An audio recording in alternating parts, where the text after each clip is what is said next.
जय जगन्नाथ समस्त को कलिंग उत्कल डिफेन्स एकेडमी को मु स्वागत जनाऊँगी।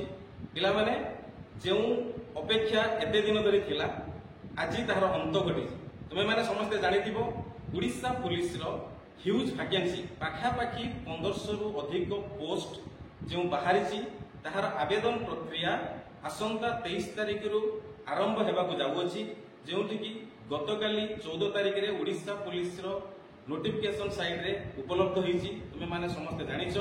तेणु जदि चाहुछ जे जनकु जने पुलिस कर्मचारी भावे ओडिशा पुलिस रे नियोजित करिवा पई ताहाले तुमे माने चाहिए हमर एही बालेश्वर जिला खैरा ब्लॉक रे जो अछि कलिंग उत्कल डिफेन्स एकेडमी आसी आम सहित संपूर्ण भावे जोग दे परिबो।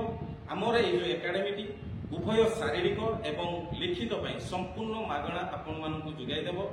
एवं आहुरी गोटे भल कथा होछि जे उभय पुओ पिला एवं झियो पिला माने जो माने शारीरिक प्रशिक्षण एवं लिखित भावे चाहूचंती योगदान करबा पई प्रशिक्षण नबा पई चाहूचंती सेमाने सेमानकर रहिबा पई हमर एठी हॉस्टल फैसिलिटी अवेलेबल अछि। हॉस्टल सुविधा रहिछि, सेमाने से रहि परिबे एवं हम एकेडमी रे लाइब्रेरी रो सुविधा मध्ये रहिछि, सेमाने से एठी पाठ पढि परिबे।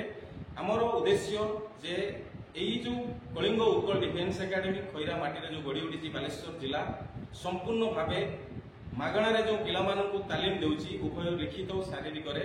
तो सेमिति तुमे जेउठी भी जाओ ओडिसा रे एमिति कोनोसी अनुष्ठान नाही जे कि तुमको मागणारे उभय शारीरिक एवं लिखित परीक्षा पई तुमको प्रस्तुत करि परिबो।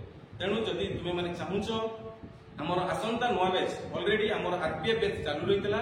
आरपीएफ बैच सरिबार आसंता 1 तारिख पाखरु अक्टोबर 1 तारिख पाखरु हमर जीरो टू हीरो बैच जो कहबा को गले चलिबो जे हमर कलिंग उत्कल डिफेन्स एकेडमी रो जो नवा बैच स्टार्ट होइछि स्पेशली हमर ओसाप पई।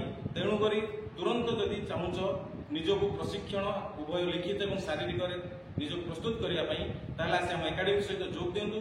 हमर तळे जो हमर कांटेक्ट नंबर अछि से कांटेक्ट नंबर रे आसी जोगाजोग करी आपण माने हम एकेडमी सहित जोड़ी होई पारिबे।